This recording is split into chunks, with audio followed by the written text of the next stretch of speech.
घर में जी मैं तो चला गया, बाहर मजदूरी करता है दास, चला गया जी। जब मैं मजदूरी पे चला गया तो पीछे से उसकी मृत्यु हो गई जी, लड़के की। 1.5 साल का लड़का था दास का, और उसकी मृत्यु हो गई जब। तो मेरा भाई मेरे को लेने आ गया वहां, जब जहां मैं काम कर रहा था। वहां कहता कि वो लड़का ऐसे ऐसे हो गया। तो मैं मोटरसाइकिल पर बैठा जी, उसके साथ घर आ गया जी।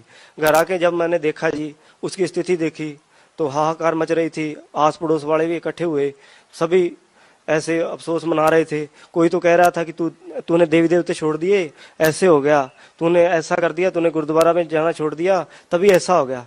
तो बगजी मैं बहुत दुखी हो गया था। घर में पहले मेरा विरोध करते थे घर वाले कि तू कैसे संत की शरण में चला गया, ऐसा हो गया, ऐसा हो गया।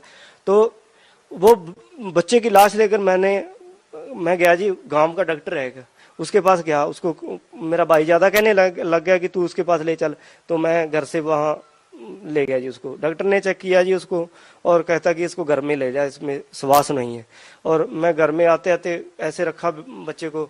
तो मैंने गुरुजी से अरदास लगाई घर में ही जी, और मैंने कहा कि हे परमात्मा, जब आप मेरी आयु बढ़ा सकते हो, मेरे रोग, ये कैंसर तक का रोग ठीक कर सकते हो मालिक, इसकी भी रक्षा करो दाता, इसकी भी आयु बढ़ाओ।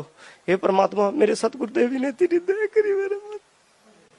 मैं कुछ इतने लाभ दिए वो बता नहीं सकता आपको, इतने लाभ दिए मेरे को इस भगवान के। मैं धन्यवाद करता हूँ इस भगवान का। मेरे बच्चे की आयु बढ़ाई, उसी तरह हम जिंदा हो गया जी गांव के सामने।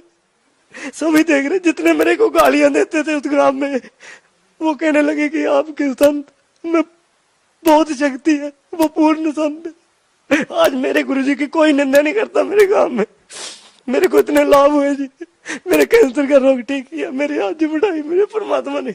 और घर में ऐसा होता था जी, हमारे खाने को आटा नहीं होता था, और हम मांग मांग कर खाते थे, काम भी करते थे, फिर भी बीमारी के कारण हमको मांग के खाना पड़ता था।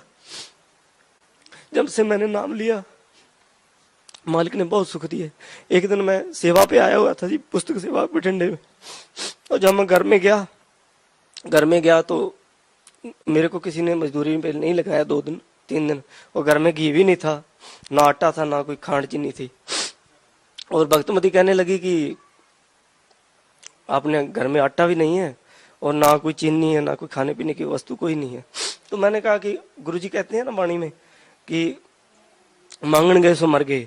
भी गुरुजी वाणी में बताते हैं कि बेटा मांगना मत, मेरे पे विश्वास रखना, किसी से मांगने मत जाना। तो मैंने कहा कि नहीं, हम गुरुजी की विश्वास रखें, किसी मांगेंगे नहीं तो हमारे गुरुजी की ये लोग कहेंगे कि तुम तो कहते हो गुरुजी ऐसे करते हैं, ऐसे करते हैं, और आप आज ना जाया करो सेवा पे इतने इतने दिन। तो मैंने कहा कि मांगेंगे नहीं। भगजी ऐसे हुआ हमारे साथ, जब मैं बाहर गया था काम पूछने के लिए, और साथ के पड़ोस वालों ने कहीं जाना था, उन्होंने सौदा सारा सामान राशन ला के रखा हुआ था। वो उसी समय हमारे घर में आए राशन लेकर, और कहने लगे कि भाई ये हमारा राशन आप रख लो, हम कोई 10 दिनों के लिए बाहर जा रहे हैं। उसी टाइम भगजी वो राशन सारा मेरे को देंगे, भक्तमती को, तेल तक की, चीनी तक। और जब मैं वापस आया तो भक्तमती कहने लगी गुरुदेव जी ने कृपा कर दी, वो साथ वाली पड़ोस वाली थी, वो सारा सामान देगी, वो तो 10 दिन के लिए जा रहे हैं, कहते कि बाद में हम ले लेंगे आपसे। तो घर में आटा भी नहीं था भगजी। तो मैंने कहा कि भक्तमती कहती कि अब तो आटे की प्रॉब्लम है। तो ऐसे प्रेरणा हुई बैठे बैठे के, तो मैं रोने लगा कि ये मालिक, मैं बहुत नीच प्राणी होता था ना, तो मैं कोई दान कर सकता हूँ परमात्मा, मैं तो सिर्फ मांग सकता हूँ मालिक। तो मेरे प्रेरणा हुई ऐसे की, कूलर में जैसे कोई वस्तु पड़ी है, मैं कूलर खोल के देखा भगजी, मेरा टूटा फूटा कूलर पड़ा था, उसमें एक गट्टा भरा हुआ कणक का। मैं उठा के इसको, हे परमात्मा, मैं कैसे गुण गाऊं इस दयालु परमात्मा की। मेरे सतगुरु रामपाल जी महाराज ने मेरे को बहुत लाभ दिए जी, बहुत लाभ दिए।